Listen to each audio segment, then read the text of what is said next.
Welcome to the League of Legends Champions Spotlight, featuring Irelia, the Will of the Blades. Blade Surge is her first ability. It's a single target blink strike, dealing physical damage and applying on-hit effects.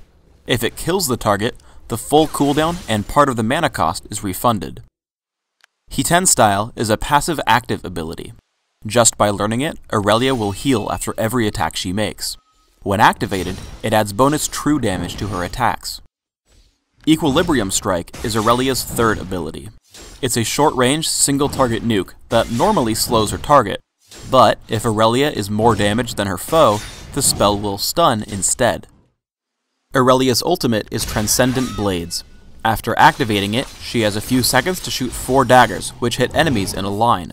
These daggers also return health to Irelia based on their damage dealt. Finally, Irelia's passive is Ionian Fervor.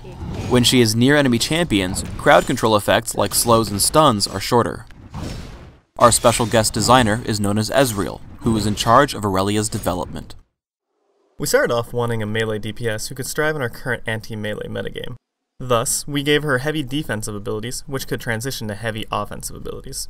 For instance, He-10 Style used to remove her life gain when it went on cooldown, so the player would have to make the choice between defense and offense. And Transcendent Blades used to provide a flat armor and magic resist boost for each blade she had, so using her blades would cost her defenses.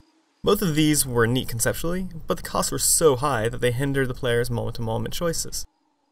We decided to move her to more of a fighter assassin who could survive in a team fight.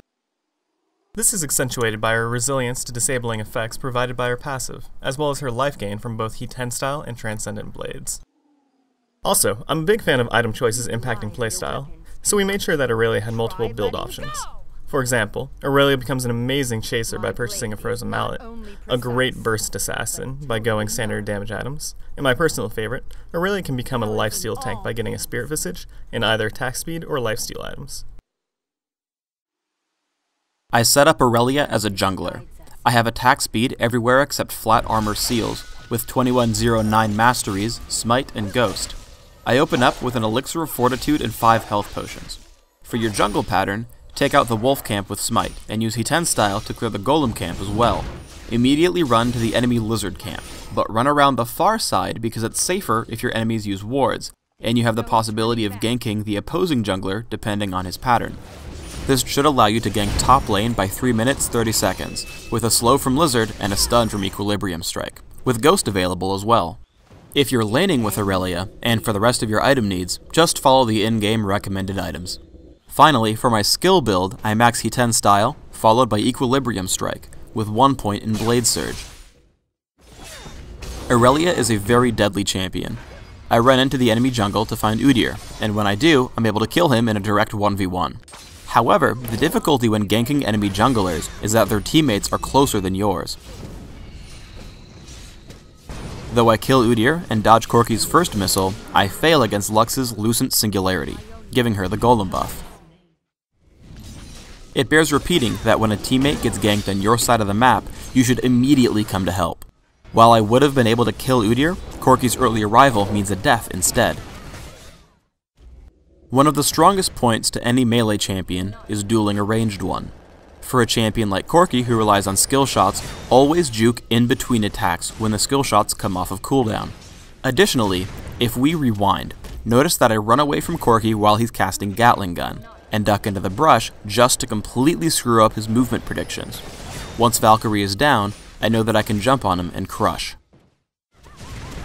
Positioning in a teamfight is extremely important. Noticing my teammates grouping up on the ramp, I take the long way around so I can hit the squishy targets and back. One of Irelia's main strengths is controlling and sticking to single targets, so I force Lux to flash, pick her up when she comes back in, and jump immediately to Miss Fortune for the double kill.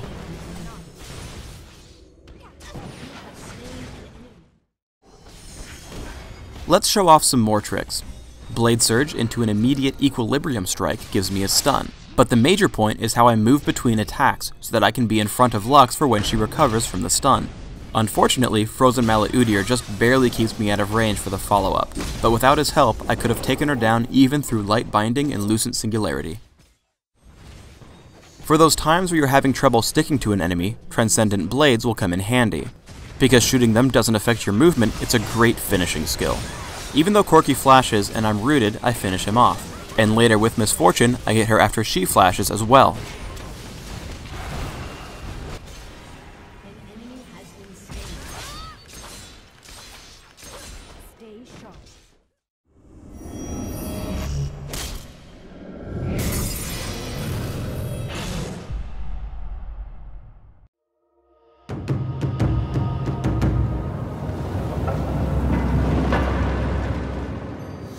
Thanks for tuning in to the Irelia Champion Spotlight.